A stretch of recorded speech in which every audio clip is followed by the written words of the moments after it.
Hi, my name is Elise Finney, and I'm with Done with Divorce and Second Saturday. And we are here today with Rose Bouchard, who is the owner of Tyson's Watch and Jewelry Exchange, which is just up the street from our offices here in Northern Virginia. And I've actually been a client of Rose's establishment for, I don't know, probably close to a decade. Some hair pieces here and there that I've sold. And I really just wanted to invite her to come speak to our audience today because we have so many people that are always wondering, I have this engagement ring or this wedding ring, and now that I'm divorced, what are my options and how do I kind of start engaging with a business to either sell or consign or repurpose the jewelry. So I wanted to invite you, Rose. Thank you for joining me today. You're welcome. Good to be here.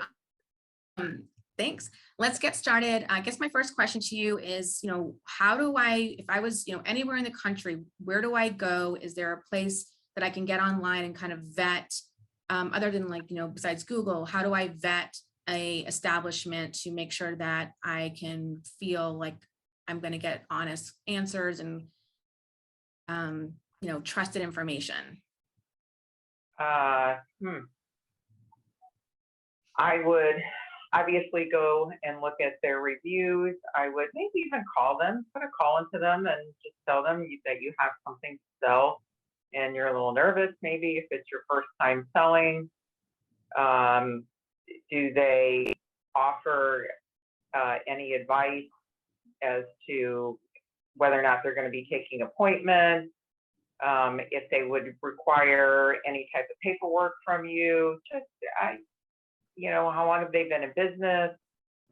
Maybe even for instance, most of my staff here, we've all been to GIA, the Diamond Grading Course. You'd have to maybe just do a little bit of homework on your own. Okay. So walk me through the process. If I come into your store and I'm, ready to sell something, kind of walk me through the process and, how you start engaging with the client and ask them questions as far as, where the piece came from. So the first thing we typically ask is how much you'd like to sell your piece for.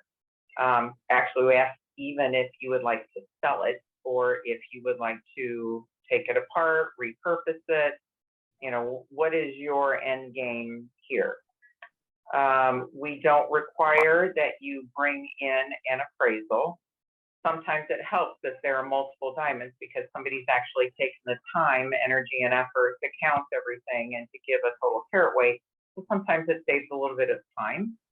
But I wouldn't go out to get an appraisal, a written appraisal per se, if you don't have one, because then you're just spending more money on the front end. The most important document that you can bring with you is if your diamond is certified. And most importantly, if it's GIA certified. There is really not anybody that I know of that will ever question what a GIA certification will certify the diamond to be, color, clarity, so on and so forth.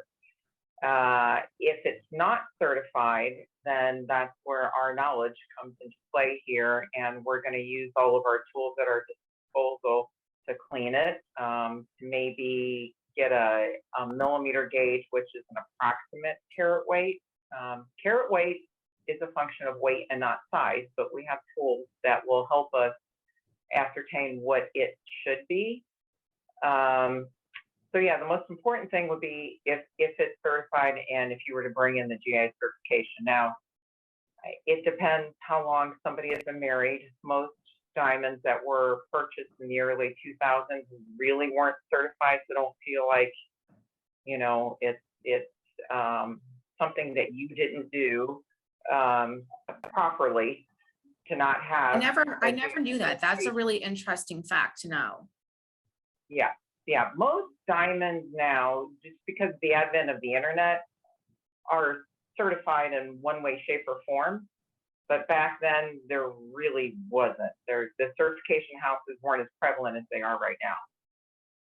So when I sell diamonds here and I give a customer a GIA certification, I would say, don't lose it. But there are ways, even some of the diamonds actually are inscribed on the girdle with a number. And a lot of our clients don't even know that. So then I clean it, I loop it, I try and get a number. If there's a number, then I can print off the certification myself. So those are just all little tidbits.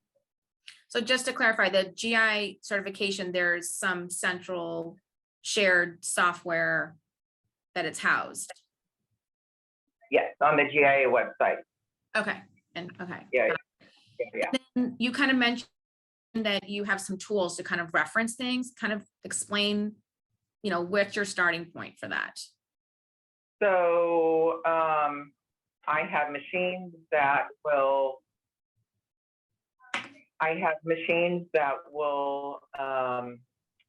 tell me what the carat weight of the gold is. Gold, platinum. I have diamond testers. I have a tester that will tell me if a diamond is a natural diamond from the earth or if it's lab grown. Yeah, so I have a lot of tools here. So, and a lot of times when somebody will come in and sell something, they won't even know what the metal is. They won't know, and they, may feel bad about that. Like, don't worry about it. Like, we're fully equipped here to tell you what it is that you have. And before we started recording, we were talking, and you were kind of mentioning that you had a guidebook that was changes every week. Yeah. So to know the value of your diamond, and that's a really complicated question because so much goes into that. It's really supply and demand. There's always more demand for round shaped diamonds. There is always, and there are different sheets for round shaped diamonds and fancy shaped diamonds. And so we get, and this is to the trade only, it's the red book for diamonds as in the blue book for cards. You can't find this online. You can't, this is to the trade only.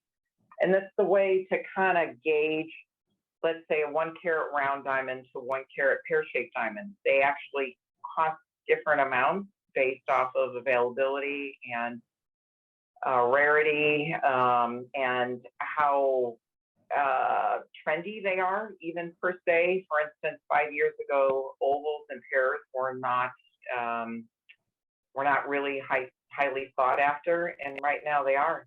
I probably have sold more ovals and even radiance in the last couple months than I have in the last 20 years. I've owned this store over 26 years. I've been in the jewelry business over 30 years, and there's a big cycle to diamonds, and and the trends and all of that.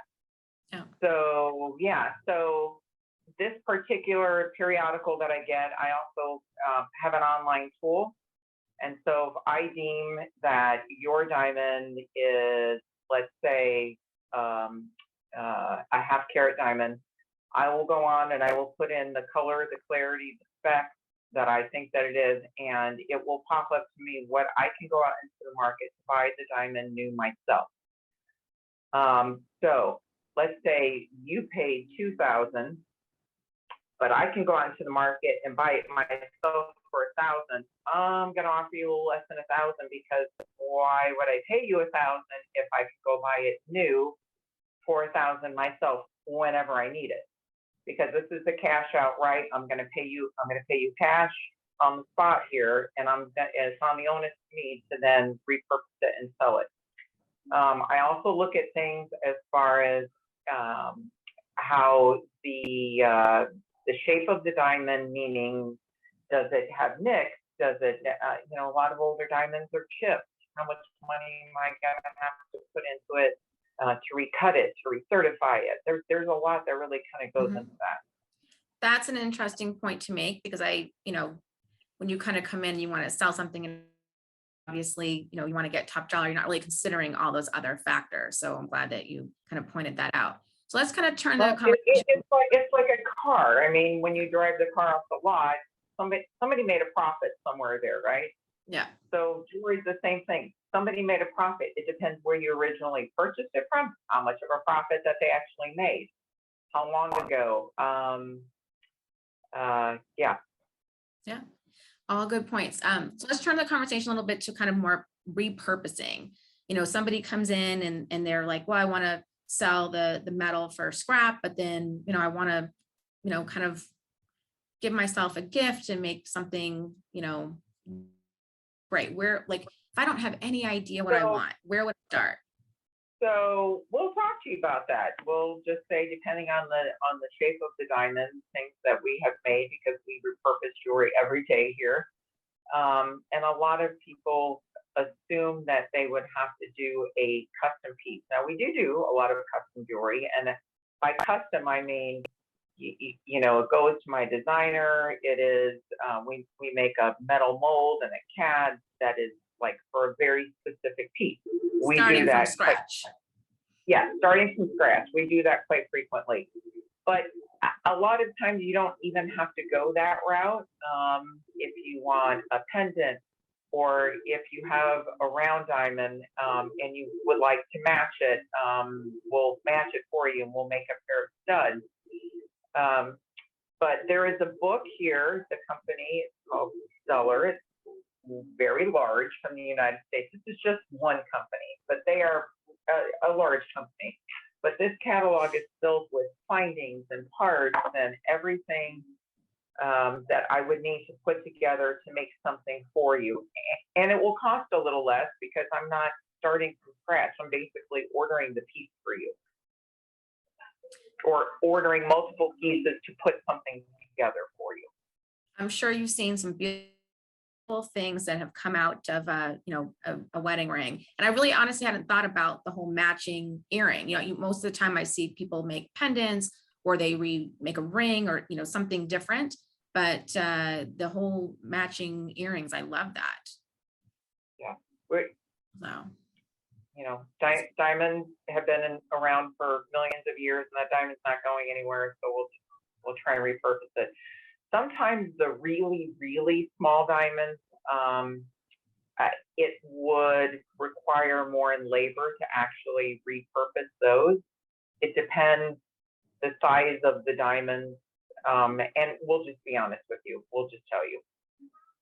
yeah, you've seen it. You're using your experience to kind of guide someone in terms of making a decision for something new.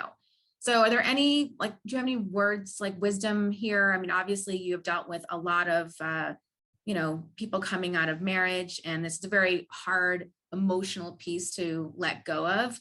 What do you say to somebody? Well, it is emotional, and we try enough time to walk you through the process. But it doesn't, we try and make it as easy as we can for you, and take maybe some of the emotion out of it. But we also realize that it's an emotional thing. There's no getting around it. And we'll just take the time that we need to walk you through your options. Great. Well, I really appreciate your time today, Rose. If you're in the Washington, D.C. area, you can come visit her store here in Tyson's Corner, Tyson's Watch and Jewelry Exchange. And we just really appreciate your time. I thank you very much. Thank you, Elise.